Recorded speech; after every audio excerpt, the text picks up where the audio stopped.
নমস্কার, আপনারা দেখছেন invest Bangla channel. Invest Bangla একটা পার্সোনাল ফাইন্যান্স চ্যানেল। আজকে আমরা ইনকাম ট্যাক্সের উপর আলোচনা করব। ইনকাম ট্যাক্স রিটার্ন ভরার দিন কিন্তু 31 জুলাই। তো তার আগে আমাদের এটা জানতে হবে যে কোনটাতে আমাদের ভরলে বেশি সুবিধা হবে, ওল্ড ট্যাক্স রেজিম নাকি নিউ ট্যাক্স রেজিম, কোনটা আমরা অপ্ট করব এবং কোনটাতে আমাদের সুবিধা হবে এবং কোনটাতে আমাদের ज़्यादा সেভিংস হবে, সেটা কিন্তু আমাদের অবশ্যই দেখে নিতে হবে। এই ভিডিওটা যদি আপনি দেখেন তাহলে কিন্তু আপনি সহজেই নিজের ট্যাক্স নিজে ক্যালকুলেট করে এটা বুঝে যাবেন যে আপনাকে ওল্ড ট্যাক্স ভরতে হবে নাকি নিউ ট্যাক্স ভরতে হবে। তো চলুন ভিডিওটা তাহলে শুরু করা যাক। আর আপনাদের যদি এই ভিডিওটা ভালো লাগে তাহলে কিন্তু অবশ্যই চ্যানেলটাকে লাইক এবং সাবস্ক্রাইব করবেন। নিউ ট্যাক্স রেজিমের কিছু গুরুত্বপূর্ণ পয়েন্টস কিন্তু অবশ্যই আপনাদের জানতে হবে। সবার আগে এখানে যে একটা স্ট্যান্ডার্ড ডিডাকশন, আপনারা এই ওয়ার্ডটা নিশ্চয়ই শুনেছেন, 50,000 টাকা ছিল, যেটা কিনা শুধুমাত্র ওল্ড ট্যাক্স রেজিমের জন্যই ছিল, সেটা কিন্তু এখন এক্সটেন্ড করা হয়েছে নিউ ট্যাক্স রেজিমের ক্ষেত্রে। মানে এখন যদি আপনি নিউ ট্যাক্স রেজিমে অপ্ট করেন তাহলে আপনাকে কিন্তু 50,000 টাকার স্ট্যান্ডার্ড ডিডাকশন বেনিফিট পাবেন। এই হিসেবে যদি আপনি দেখেন তাহলে রিবেট কিন্তু আপনি 7.5 লাখ অবধি বছরে পেতে পারেন। এটা কিন্তু মনে রাখতে হবে, 7.5 লাখ অবধি কিন্তু আপনি এখন রিবেট পেতে পারবেন। আর এই ফাইন্যান্সিয়াল ইয়ার 2023 আর 2024 যে ট্যাক্সটা আপনারা ভরবেন এই ফাইন্যান্সিয়াল ইয়ারটাতে, এক্ষেত্রে কিন্তু বাই ডিফল্ট যখন আপনি ভরতে যাবেন সেটা কিন্তু নিউ ট্যাক্স রেজিমই হবে। আপনাকে এটা কিন্তু চেক করতে হবে।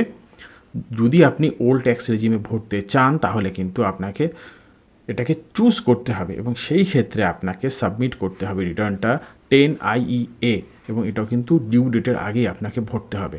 তাই আপনি মনে রাখবেন যে এখন থেকে কিন্তু যে ডিফল্ট যে ট্যাক্স আপনি ভরতে পারবেন সেটা কিন্তু new tax regime. Old tax regime ভরতে গেলে আপনাকে কিন্তু নিজে থেকে ওটাকে চুজ করতে হবে।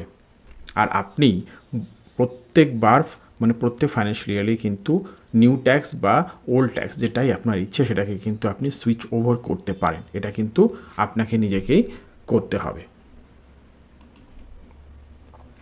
কি কি চেঞ্জেস এই নিউ ট্যাক্স রেজিমে অ্যানাউন্স করা হয়েছে সেটা একটু আপনাদেরকে এবার বলি।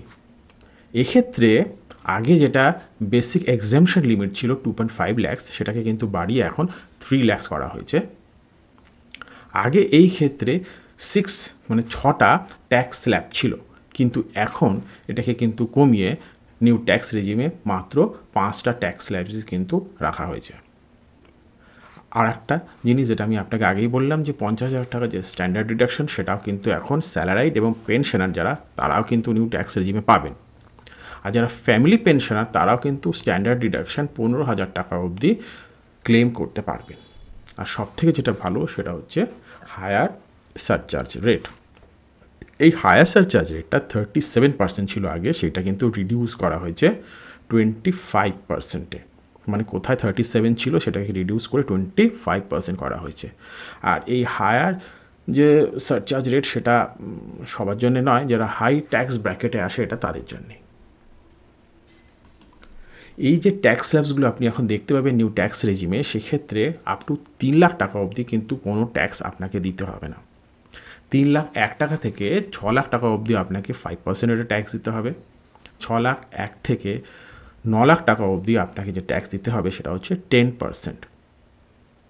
আর সেই রকমভাবেই 9,01,000 টাকা থেকে 12 লাখ টাকা অবধি আপনার যে ট্যাক্স দেনদারি আসবে সেটা হচ্ছে 15% রেটে আসবে। আর 12,01,000 টাকা থেকে 15 লাখ টাকা অবধি আপনাকে 20% রেটে ট্যাক্স দিতে হবে। আর 15,01,000 টাকা ওপরে যখন আপনি যাবেন, আপনার যখন ইনকাম তত টাকা হবে, সেই ক্ষেত্রে আপনাকে কিন্তু 30% রেটে ট্যাক্স ভরতে হবে। এবার যে গুরুত্বপূর্ণ বিষয়টা সেটা হচ্ছে কোনটা আমি অপ্ট করব। আমাকে নিউ ট্যাক্স রেজিমটা নিতে হওয়া উচিত নাকি আমাকে ওল্ড ট্যাক্স রেজিমটা নেওয়া উচিত?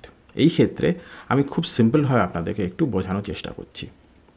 দেখুন, আপনার যে টোটাল ডিডাকশনস হচ্ছে সেটা যদি 1.5 লাখ বা তার থেকে যদি লেস হয়ে থাকে তাহলে কিন্তু অবশ্যই নিউ ট্যাক্স রেজিম আপনার জন্য বেনিফিশিয়াল হবে।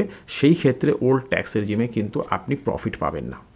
আপনাকে কিন্তু 1.5 লাখ টাকা অবধি যদি আপনার ট্যাক্স ডিডাকশন থাকে তাহলে কিন্তু আপনি নিউ ট্যাক্স রেজিম অপ্ট করুন।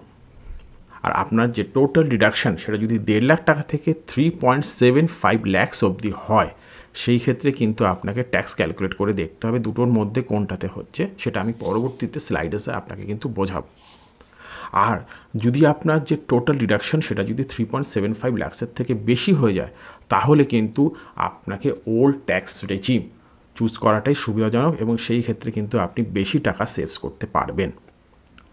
আর একটা জিনিস দেখুন, যে সবথেকে প্রথম পয়েন্টটা হচ্ছে আপনার যে টোটাল ইনকাম সেটা যদি 7 ল্যাক্স এক্সিট না করে আপনি এক্সিট না করে, সেই ক্ষেত্রে কিন্তু আপনি একটা রিবেট পাবেন 25,000। আগের বার কিন্তু এটা ছিল 12,500, সেটাকে বাড়িয়ে এখন 25,000 করা হয়েছে। আর এই যে ট্যাক্স রিবেটটা আপনি পাবেন সেটা কিন্তু পাবেন আন্ডার সেকশন 87A-তে, কিন্তু আপনি নতুন ট্যাক্স রেজিমে 25,000 টাকা অবধি ট্যাক্স বাঁচিয়ে যাবেন। এইবার দেখুন, আপনি যদি হন স্যালারি ইনকাম যদি আপনার থাকে, আপনি যদি স্যালারি ইনকাম বলা কেউ হয়ে থাকেন, সেই ক্ষেত্রে আপনি কি করবেন এটা তাহলে একটু দেখুন। এই চার্টটাতে আপনি বুঝতেই পাচ্ছেন, এখানে দেখুন লেফট হ্যান্ড সাইডের যেটা সেটা হচ্ছে গ্রস ইনকাম, আর যে উপরে যে রাইট হ্যান্ড সাইড বরাবর যেটা কলামটা সেইটা হচ্ছে আপনার ডিডাকশান। মানে এই যে জায়গাটা আপনি দেখুন, এটা হচ্ছে আপনার গ্রস ইনকাম আর এইটা হচ্ছে ডিডাকশান। এইগুলো হচ্ছে ডিডাকশান চেক করুন আপনি, আর এখান থেকে আপনি গ্রস ইনকামটা চেক করুন। এটা কিন্তু খুব ভালো একটা চার্ট, খুব সহজে কিন্তু আপনি বুঝতে পারবেন যে আপনাকে ওল্ডটাতে প্রফিট নাকি নিউটাতে প্রফিট। পুরোটাই কিন্তু এখানে আমি সিম্পলিফাইডভাবে আপনাদেরকে বোঝানোর চেষ্টা করছি। যদি এত বুঝতে না পারেন তাহলে এই চার্টটার আপনারা একটা স্ক্রিনশট নিয়ে কিন্তু অবশ্যই দেখতে পারেন এবং একটু দেখলেই কিন্তু আপনি নিজেও জিনিসটা বুঝে যাবেন। এক্ষেত্রে দেখুন, আপনার যে গ্রস ইনকাম সেটা যদি 5.5 লাখ টাকা অবধি হয়, আর যদি আপনার ডিডাকশন 0 থাকে, কোনো ডিডাকশন যদি আপনার না থাকে, তাহলে ওল্ড বা নিউ যেটাতেই আপনি নেবেন দুটোতেই কিন্তু আপনাকে সমান হবে। আর আপনার যদি কোনো ডিডাকশন না থাকে, সেই ক্ষেত্রে দেখুন যেই 6.5 লাখ টাকা বা তার উপরে আপনি যখনই যাবেন, দেখুন 6.5 লাখ টাকা বা তার উপরে যখনই আপনার ইনকাম হবে এবং আপনার ক্ষেত্রে কোনো ডিডাকশন যদি 0 হয়ে থাকে, সেই ক্ষেত্রে কিন্তু নিউ ট্যাক্স রেজিমটাতেই অপ্ট করা আপনার জন্য বেশি ভালো। এই ক্ষেত্রে কোনো দোমত নেই যে আপনাকে নিউ ট্যাক্স রেজিম চুজ করা উচিত। কিন্তু আপনার যদি ডিডাকশন 1 লাখ টাকা হয়ে থাকে, সেই ক্ষেত্রে দেখুন 5.5 লাখ টাকা যদি হয়ে থাকে, তাহলে নিউ বা ওল্ড যেটাই আপনি নেবেন সেটাতে কিন্তু সেম হবে। 6.5 লাখ টাকার ক্ষেত্রেও দেখুন সেম হবে। 7.5 লাখ টাকাতেও কিন্তু 7 লাখ টাকাতেও কিন্তু দেখুন দুটোতেই সেম হবে।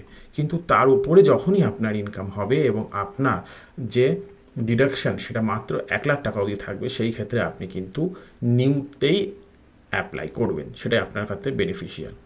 সেম যদি 8 লাখ টাকা বা তার বেশি আপনার ইনকাম হয়, আর এই ক্ষেত্রে যদি আপনার যে ডিডাকশান সেটা যদি 1.5 লাখ টাকা অবধি হয়, তাহলে কিন্তু চোখ বন্ধ করে আপনাকে নিউতেই নেওয়াটা সুবিধাজনক, সেটাই আপনার ক্ষেত্রে ভালো।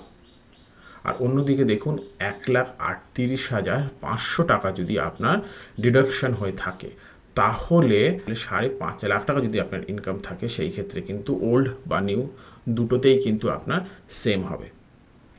এই যে চার্টটাকে কিন্তু আপনাকে একটু টাইম নিয়ে দেখতে হবে, বুঝতে হবে, এবং তাহলে দেখবেন খুব সহজে আপনি আপনার যে গ্রস ইনকাম আর আপনার যে ডিডাকশনটা হচ্ছে সেইটা যদি আপনি দেখেন, তাহলে কিন্তু অবশ্যই বুঝে যাবেন যে আপনাকে ওল্ডটা নেওয়াটা সুবিধাজনক নাকি নিউটা নেওয়া সুবিধাজনক, কোনটাতে আপনার ট্যাক্স বাঁচছে সেটা আপনি এই যে গ্রাফটা সেটা দেখে অবশ্যই বুঝতে পারবেন। দেখুন, আর এখানে যে ব্লুগুলো যেগুলো দেওয়া আছে সেগুলো হচ্ছে ওল্ড। তার মানে আপনি যদি আপনার এই ইনকামটা থাকে, মানে ধরুন আপনার ইনকাম ধরুন 9.5 লাখ টাকা হলো এবং আপনার ক্ষেত্রে যদি 2.5 লাখ টাকা অবধি আপনার ডিডাকশান থাকে, সেই ক্ষেত্রে আপনাকে কিন্তু ওল্ডটা নেওয়া সুবিধাজনক। তাই এই পুরো চার্টটাই আপনারা একবার একটু ভালো করে দেখবেন। এইটা সেই লোকেদের জন্য যারা শুধুমাত্র স্যালারি ইনকাম করছে, তাদের 16 লাখ টাকা অবধি কীভাবে